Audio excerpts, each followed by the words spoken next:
रामायण में कबंध कौन था, वह उसकी कहानी क्या है। वैसे तो रामायण में समय समय पर कई तरह के राक्षसों से श्री राम का सामना हुआ था, किंतु उन सभी में ये सबसे विचित्र था। वह इसलिए क्योंकि इस कबंध राक्षस का रूप बहुत ही विचित्र था, जिसकी लंबी लंबी भुजाएं थी, लेकिन शरीर के नाम पर बस मुख और हाथ ही थे। साथ ही श्री राम ने न केवल इसका वध किया था, बल्कि इसका अंतिम संस्कार भी किया था। अब श्री राम को किसी राक्षस का वध कर उसका अंतिम संस्कार करने की क्या आवश्यकता थी। कबंध राक्षस का असली नाम धनु था, जिसका जन्म गंधर्व जाति में हुआ था। वह बचपन से ही अत्यधिक बलशाली व सुंदर था। उसकी सुंदरता के कारण उसके शरीर से एक अलग प्रकाश निकलता था। साथ ही उसे स्वयं भगवान ब्रह्मा का भी वरदान था कि उसे किसी अस्त्र से नहीं मारा जा सकता है। अपने बल व पराक्रम के कारण उसमें अहंकार आ गया था। सुंदर शरीर के होते हुए भी वह राक्षसी रूप धारण कर ऋषि मुनियों को डराया करता था। कबंध ऐसे ही राक्षसों के भयानक रूप धारण कर प्रतिदिन किसी न किसी ऋषि को डराया करता था। एक दिन उसने स्थूलशिरा ऋषि को भी डराने के लिए भयानक राक्षस का रूप धारण किया। ऋषि स्थूलशिरा के पास कई दैवीय शक्तियां थी, वे धनु के इस कृत्य से अत्यंत क्रोधित हो गए थे।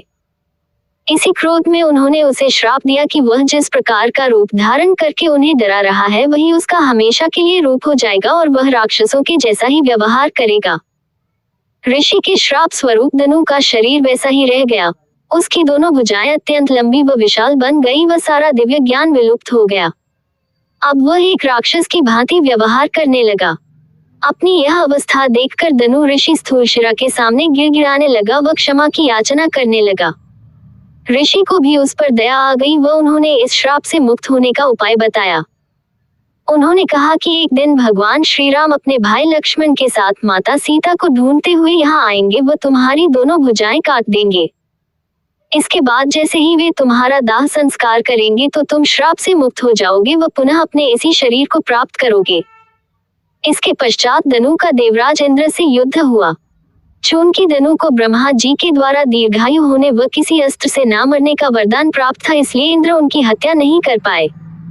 लेकिन उनके वज्र के प्रहार से धनु का राक्षस शरीर उसके कबंध पेट में समा गया व केवल मुख व भुजाएं ही बाहर रही। तब से वह उसी स्थल पर पड़ा रहा व अपनी लंबी लंबी भुजाएं फैलाकर पशु पक्षियों को पकड़कर अपना भोजन करता। तब से उसका नाम पड़ा। जब भगवान श्री राम अपने भाई लक्ष्मण के साथ माता सीता की खोज में वहां पहुंचे तो कबंध ने उन्हें अपनी भुजाओं में जकड़ लिया। इससे क्रोधित होकर लक्ष्मण ने उसकी दोनों भुजाएं काट दी। ये देखकर कबंध ने उन दोनों का परिचय जाना व सारी बात बताई। साथ ही यह बताया कि पुनः अपने गंधर्व शरीर को प्राप्त करने के बाद वह माता सीता की खोज में उनकी सहायता कर सकता है। अतः भगवान राम व लक्ष्मण ने उनका विधि पूर्वक दाह संस्कार किया। दाह संस्कार होते ही कबंध को ऋषि स्थूलशिरा के श्राप से मुक्ति मिली व पुनः उन्होंने अपने धनु गंधर्व के शरीर को प्राप्त किया। इसके बाद उन्होंने भगवान राम को उनकी भक्त शबरी का पता दिया।